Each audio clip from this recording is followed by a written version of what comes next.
¿Sabes qué? Las tenían que hacer las fogatas.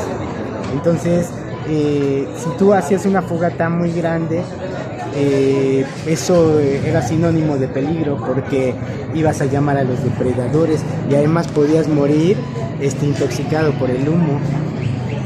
Entonces diseñaron un sistema de calefacción, ¿no? De que tiene diferentes etapas, ¿no?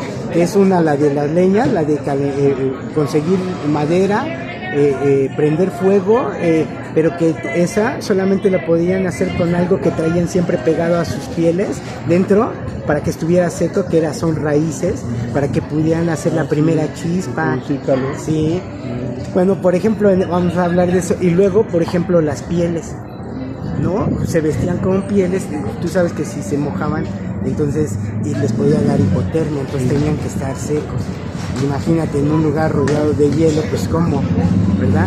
Entonces las pieles se las acomodaron de cierta manera, por ejemplo, de pelo, el pelo hacia el cuerpo, y luego dejaban el espacio de una piel con la espalda del otro, y entonces ese espacio entre pieles produce aire y es lo que justamente aísla el calor, ¿no? Entonces se creaban como microclimas, tú generabas un microclima dentro de ti y esa es la manera en que se organizaron en la comunidad.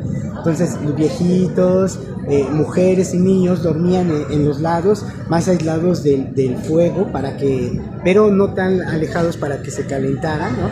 Y dormían en grupo justamente para producir calor, porque dicen que una persona genera 60 vatios más o menos de calor, entonces dos personas ya son 120 y entonces generan mayor calor porque el frío lo que hace es absorber tu calor, o sea, te va a chupar hasta que no quede nada de calor, y la única manera de tener calor, producir calor en tu cuerpo es las calorías, por eso la grasa de animal era pues uno de sus mejores alimentos, ¿no? Eso fue la época del Paleolítico. Sí, sí, súper extraordinario la manera en que cómo trabajaban, porque eran pequeños grupos, eran comunidades de familias, algunos, pero que cada uno desempeñaba papeles importantes. Si alguien fallaba, porque pues, era una comunidad y todos dependían de todos, no era un ambiente egoísta porque no podía sobrevivir el hombre solo.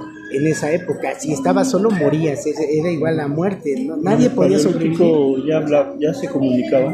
Sí, ya tienen comunicación, sobre todo, todos sus códigos, o todo su conocimiento está basado en la lectura de su entorno, de la naturaleza y del aprendizaje de la misma. Por ejemplo, aprendieron cómo sobrevivir una noche en el hielo, porque observaron que algunos animales, por ejemplo, se pegaban a formaciones rocosas o a ciertos lugares donde por alguna razón existía como una barrera y el viento helado se rompía y producía un espacio donde el clima era un poco más templado. Entonces de esa manera aprovechaban eso y generaron el microclima, entonces producían calor y etcétera. Entonces sí, es extraordinario, realmente era una sabiduría. Y te digo, es la importancia también de cada personaje, porque uno es el guía, otro es el que vigila el fuego, ¿no? Otro es el que observa la naturaleza, porque en ese ambiente los cambios de clima son impredecibles, ¿no? Entonces de repente se encontraban un mamut y si el viento estaba a su favor, o sea, iba en contra de ellos, pues se salvaban, ¿no? Porque el mamut no los podía oler, pero si el viento soplaba a espaldas de ellos y iba en dirección al mamut, pues él los podía oler y entonces podía ir a cazarlos. Y las personas no caían en el pánico, nadie gritaba en esas situaciones, porque hacer eso significa la muerte. Entonces era todo un sistema de organización social muy cabrón. Por ejemplo, en esa época del Paleolítico ya hacían rituales, todavía no. Pues sí, supongo que sí, en algún momento, no sé, bueno, como todo el ambiente, o los únicos lugares es cuando llegan a las cuevas donde pueden representar ya hay cosas, ¿no?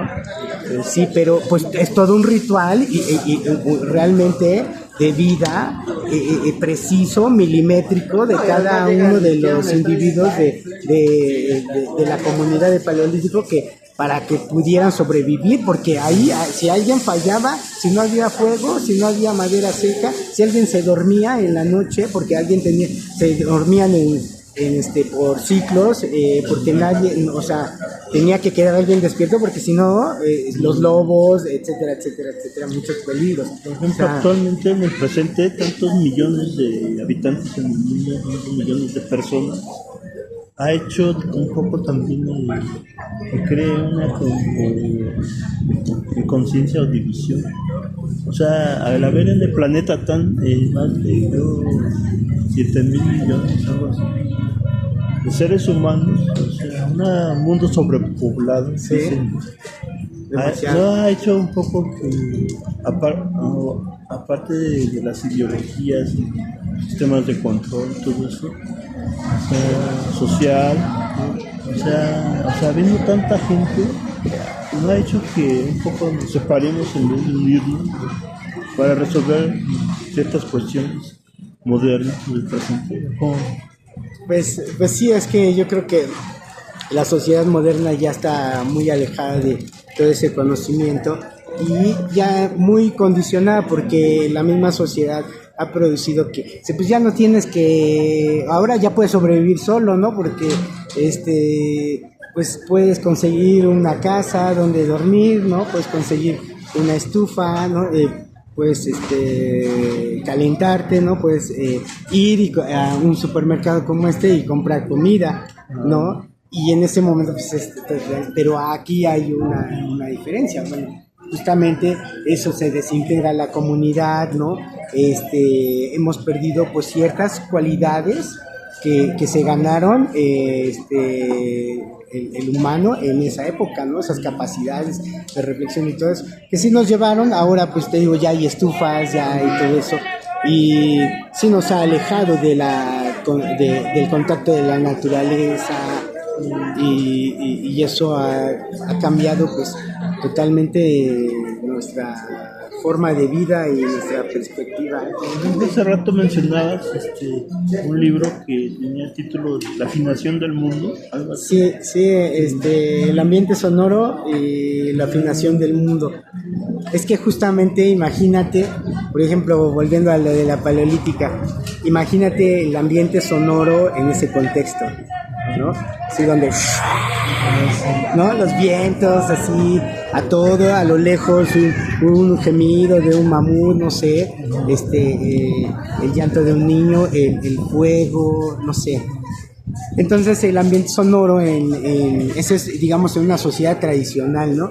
Pero una sociedad moderna es totalmente diferente, está lleno de estridentismos, ¿no? De sonidos mecánicos, de sonidos artificiales, quizá, producidos por una masa súper ruidosa. Claro. Entonces eso supone que el mundo se puede afinar, o sea, que es la afinación del mundo, el mundo se puede afinar. En el caso, por ejemplo, cuando lanzaron la bomba atómica de Hiroshima y Nagasaki, o sea, ese estruendo de la bomba atómica, o de las armas atómicas, eso crea totalmente, está fuera de la afinación del mundo. O sea, es un sonido muy estridente que produce pues sensaciones, pues no tan agradables, como son esos sonidos que son naturales, como el viento y todo, o como ciertas cosas, o como la música que ya se trabajó, se pensó para producir cierta sensación, ¿no? En esto, como eso, ¿no? Y no puedes hablar, empieza a gritar la gente, ¿no? Se agudiza y hay tantos sonidos.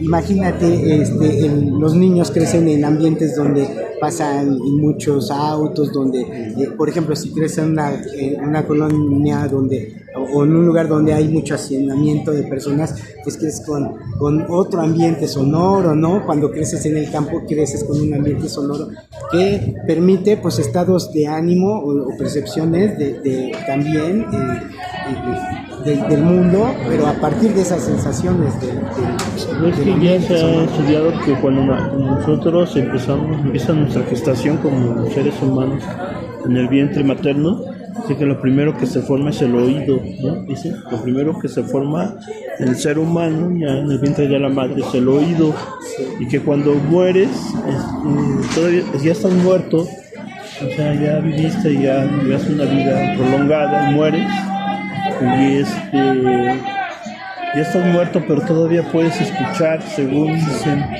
que puedes escuchar unas horas más. Sí, puede ser mientras muere el organismo. Entonces esa relación del oído con la afinación del mundo y con por ejemplo, con el poder de la música, o sea, la música en todos sus géneros, sus aspectos, o sea, hay una relación, ¿no? ¿Por qué a todo el mundo nos gusta la música? Porque entra en el oído, ¿no? O sea, tiene una cierta textura. Sí, exacto. Una sustancia especial, ¿no? La música. Es que no olvidemos que es una cuestión física, es una frecuencia sonora, es una frecuencia que produce tin, ¿no? O sea, dependiendo, puede ser grave, puede ser aguda y puede estar incluso